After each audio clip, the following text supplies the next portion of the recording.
Welcome to CAPF AC paper 2 series. Recently supreme court of India में ये case चल रहा है कि फ्रीवीज जो इंडिया के इलेक्शंस में अनाउंस होते हैं वो इकोनॉमी के लिए क्या वायबल हैं या नहीं। तो एज ए CAPF एस्पिरेंट हम एक्सपेक्ट करते हैं कि ऐसे क्वेश्चंस हमारे आर्ग्यूमेंट राइटिंग्स में भी पूछे जा सकते हैं। तो अगर इस तरह के क्वेश्चन कि election freebies in India are good या नेसेसरी, अगर ऐसे क्वेश्चन हमारे आर्गुमेंट राइटिंग में अपीयर होते हैं तो हम इसका आंसर किस तरह से लिख सकते हैं। तो इंट्रोडक्शन में तो हम सबसे पहले ये बात करेंगे कि फ्रीबीज जो है वो एक कॉम्प्लेक्स इशू है। क्यों कॉम्प्लेक्स है? क्योंकि इसमें प्रोज भी हैं और कॉन्स भी हैं। कुछ लोगों को ये वेलफेयर भी लग सकता है, तो कुछ लोगों को ये मुफ्त की रेवड़ी या फालतू के खर्चे भी लग सकते हैं। और साथ ही इसका हमारे इकोनॉमी के साथ साथ जो पॉलिटिकल लैंडस्केप है हमारे कंट्री में उस पर भी इसका एक लॉन्ग टर्म इम्पैक्ट भी होता है। तो अगर आर्गुमेंट इन फेवर हमें लिखना हो, argument in favour of the statement कि election freebies in India are good या नेसेसरी, इसके फेवर में हम लिख सकते हैं कि ये एक वेलफेयर मेजर की तरह यूज़ हो सकता है, जैसे कि free education, free health care, free food या फिर फूड सब्सिडीज़। तो जो मार्जिनलाइज सेक्शंस ऑफ सोसाइटी हैं उनके लिए ये एक वेलफेयर मेजर की तरह काम करेगा। दूसरा क्या हो सकता है? दे विल रिड्यूस इनइक्वालिटी, जैसे कि हम लोगों को अगर मुफ्त में बिजली दें, कुछ डीबीटी या डायरेक्ट कैश ट्रांसफ़र दे दें, तो उनका उनका जीवन पूरा तो नहीं सुधरेगा लेकिन थोड़ी-सी उनकी स्टैंडर्ड ऑफ लिविंग भी इम्प्रूव होगी। तीसरा क्या हो सकता है कि इनकरेजिंग पॉलिटिकल अकाउंटेबिलिटी, कि सरकारें जो प्रॉमिस करती हैं इलेक्शन के पहले, तो क्या वो उसको डिलीवर कर पाते हैं या नहीं? तो इससे उस पॉलिटिकल पार्टी की अकाउंटेबिलिटी हम लोग जान सकते हैं कि अगले इलेक्शन में हम इन्हें वोट करेंगे या फिर नहीं।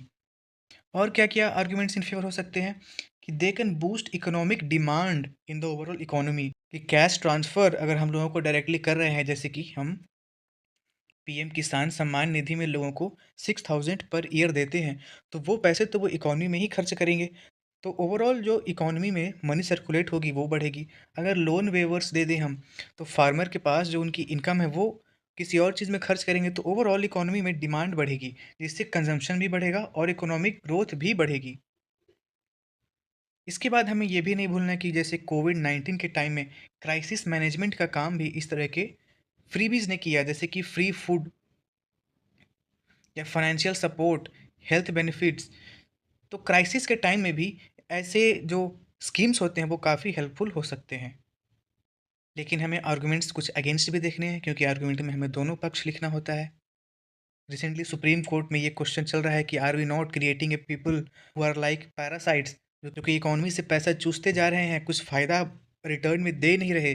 आपने इन्वायरमेंट में ये वर्ड सुना होगा, पैरासाइटिक जो रिलेशन होती हैं दो ऑर्गेनिज्म के बीच, जिसमें एक को तो फ़ायदा होता है, दूसरे को नुकसान होता है। तो क्या ऐसा नहीं है कि एक सेक्शन ऑफ सोसाइटी को फ़ायदा ही फ़ायदा होता जा रहा है और बाकी जो टैक्स पेयर हैं, उन्हें नुकसान हो रहा है?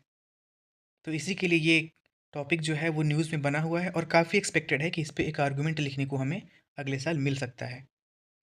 तो आइए पॉइंट्स को देखते हैं कि freebies create a burden on public finances. Fiscal deficit जो गवर्नमेंट्स हैं उसकी बढ़ सकती है। अगर आप देखें, जिन स्टेट्स में फ्रीबीज़ बहुत ज़्यादा दी जाती है उनकी फिस्कल डेफिसिट भी काफ़ी ज़्यादा होती है, जैसे कि स्टेट्स लाइक पंजाब, दिल्ली। अगर आप देखें तो फिस्कल डेफिसिट काफ़ी हाई होता है यहाँ। दूसरा है क्या हो सकता है कि freebies create a culture of dependency. लोग डिपेंडेंट हो जाएँगे, वो कुछ काम करेंगे ही नहीं। जिन सिटीज़न के पास स्किल्स होनी चाहिए थी ताकि उन्हें एम्प्लॉयमेंट मिल सके, लेकिन सरकारें ना तो स्किल पे खर्च करेंगी, ना ही उन्हें जॉब्स देंगी, बल्कि वो उन्हें फ्रीबीज़ दे के और घर पे बिठा देंगी। तो ये क्या होगा? ये भी एक आर्गुमेंट अगेंस्ट हुआ फ्रीबीज़। अगला पॉइंट क्या है कि पॉलिटिकल पार्टीज़ में use freebie to lure the voters. वो सारी वोट बेस को ही शिफ्ट कर सकते हैं ये पैसों का या फिर फ्रीबीज़ स्कीम्स का लालच देके, जिससे लॉन्ग टर्म में गवर्नेंस और डेवलपमेंट पे काफ़ी बुरा असर होता है।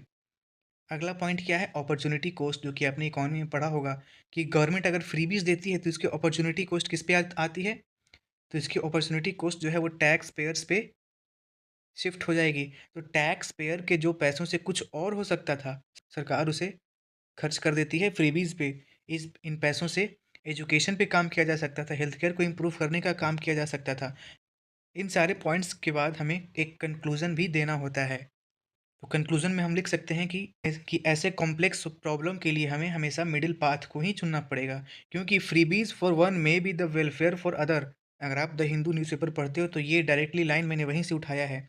एक एडिटोरियल में ऑथर ने यही कहा था कि जो स्कीम्स किसी एक को फ्रीबीज़ लग सकती हैं, हो सकता है कि वो किसी और सेक्शन के लिए या सामने वाले के लिए वो एक वेलफेयर मेजर का काम कर रहा हो। साथ ही कंक्लूजन में हम ये लिख सकते हैं कि freebies should be targeted and sustainable. ऐसा नहीं कि हम सबको फ्रीबीज दे दें, कुछ सेक्शन जिन्हें ज़रूरत है उसकी हम उसे दे सकते हैं। अगला, freebies should be empowerment based. ऐसा नहीं कि हम लोगों को पैसे दे के उन्हें घर पे बिठा दें, हमें उन्हें एम्पावर करें कि थोड़े से आप पैसे लो, इन पैसों को यूज़ करके आप इसे कहीं इन्वेस्ट करो, कुछ स्किल गेन करो। मतलब आप उन्हें एम्पावर करने के लिए और इनकरेज कर रहे हैं। और लास्ट पॉइंट क्या है कि freebies should incorporate physical responsibility. Physical responsibility होनी चाहिए सरकारों के पास कि हम पैसा कहाँ खर्च कर रहे हैं, ये एक वायबल एक्सपेंडिचर है या नहीं। तो इन सब पॉइंट्स को मिला के एक अच्छा आर्गुमेंट हमारा तैयार हो सकता है। तो ऐसे ही मैं और टॉपिक पे वीडियो, चाहे वो एसेज की हों या फिर आर्गुमेंट्स की हों, मैं अपने चैनल पे अपलोड करूँगा। Please subscribe the channel and like and share the video. Thank you.